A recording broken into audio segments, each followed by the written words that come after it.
Mayad nga aga sa inyo nga tanan. To translate that, good morning to all of you. Are you all excited for our tour today?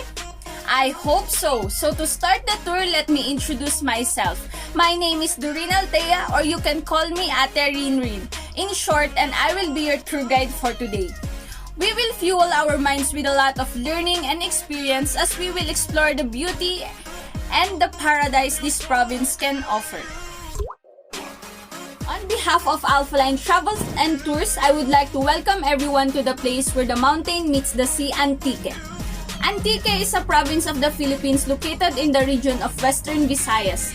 The province is a memorable place to visit if you are in both seawater and land terrains. Neighbored by the province of Aklan to the northeast, Capiz to the east, and Iloilo to the southeast, Antique is nestled at the westernmost part of the Panay Island, which subsequently exposed it to the Sulu Sea, where entry by boat is possible. However, of these provinces, only Iloilo and Aklan act as an entryway to the province by land. Capiz is cut off from the province due to the steep mountain range which divides the two. The province of Antique is subdivided into 18 municipalities. The city of San Jose de Buena Vista serves as the provincial capital. It is the center of commerce and trade, and it is the seat of the provincial government and national government agencies. Antique was one of the three sakop or district of Panay before Spanish colonizers arrived on the island. The province was known at the time as Hantik. The local name for the large black ants found on the island, the Spanish chronicles influenced by the French recorded the region's name as Hantique, which was then read as Antique, silent H. The locals then pronounced the name into its present name as Antique.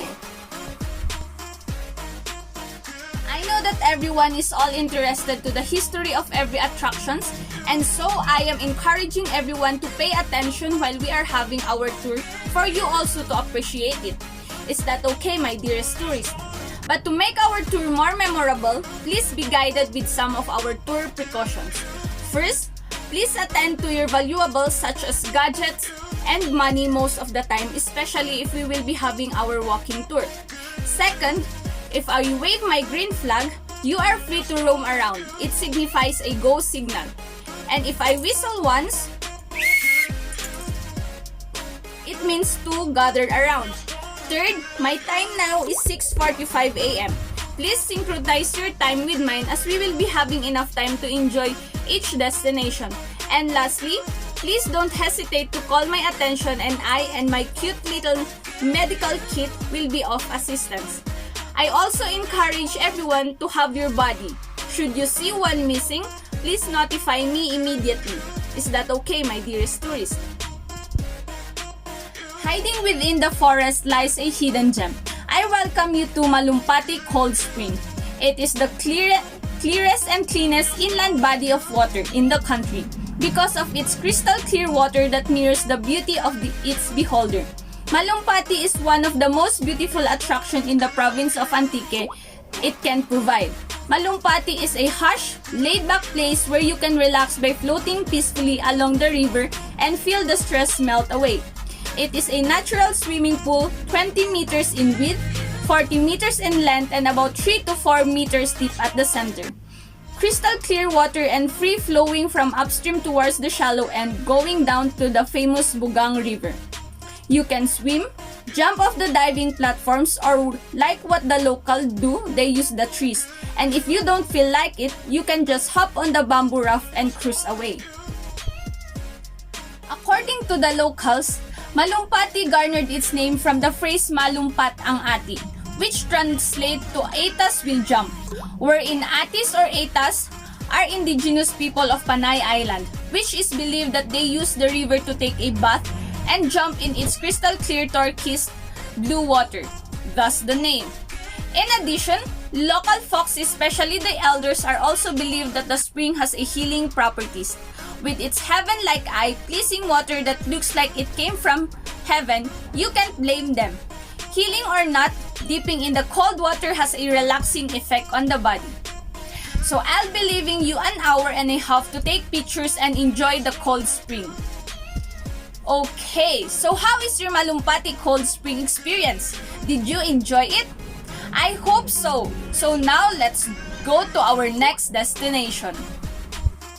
And now we are trekking here in Kulasi, Antique. And we're on our way to the Malalison Island.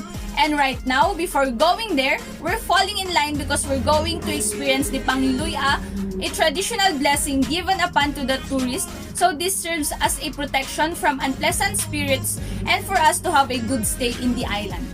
So as we're trekking, a brief trivia. Malalison has been popularly called the Batanes of Antique.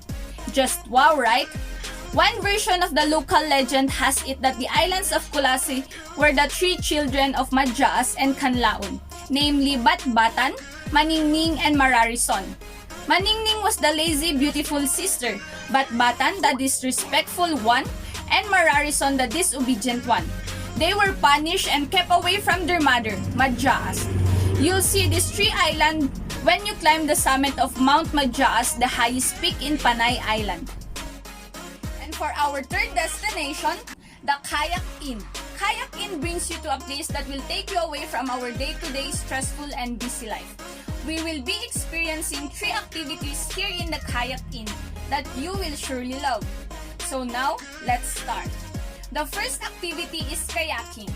Just a reminder, please wear your life jackets properly, secure your belongings, and be ready for our kayaking adventure in Tibiao River. So how was your kayaking experience? Did you enjoy? Great! I hope you are all enjoying. And for our second activity, we are going to experience the fish spa, which they call it here as Terra Fish. And for our third activity, we will now experience to have a hot bath inside the huge cauldron. This is their own version of jacuzzi. Dipping ourselves in a kawa filled with a warm water with local herbs and flowers. It has soothing aroma that not just provide relaxation but also helps to cure some health problems. And for our last destination, we will be visiting the Antique Rice Terraces located in San Remedios. We're now trekking to reach the location of the terraces, so this is about 5 kilometers of uphill slopes, but don't worry. Once we get to the top, it's a perfect reward and also a perfect for Instagram-worthy pictures. This is a 600-hectare taramtam, a 200-year well-preserved tradition basking in the sun. The free-flowing bodies of water running through comes from the two majestic Iglait and Igtamuni Falls, and people from here still uses the primary code of exchange, which is the barter system. The presence of rice terraces is a strong statement about the resilience of people. It's no joke to carve a mountain face in 2 steps in order to plant crops. This is tough work under the scorching heat of the sun that usually takes several generations to complete. Having this in Tibiao gave me a sense that these people are not afraid of hard work. They will do what it takes to thrive on the land. Antique offers a different kind of adventure compared to its neighboring provinces such as Iloilo, Bacolod, and Aklan, where the country's top beach destination Boracay can be found. It offers a more laid-back atmosphere. However, that is not to say that this province doesn't have anything to offer.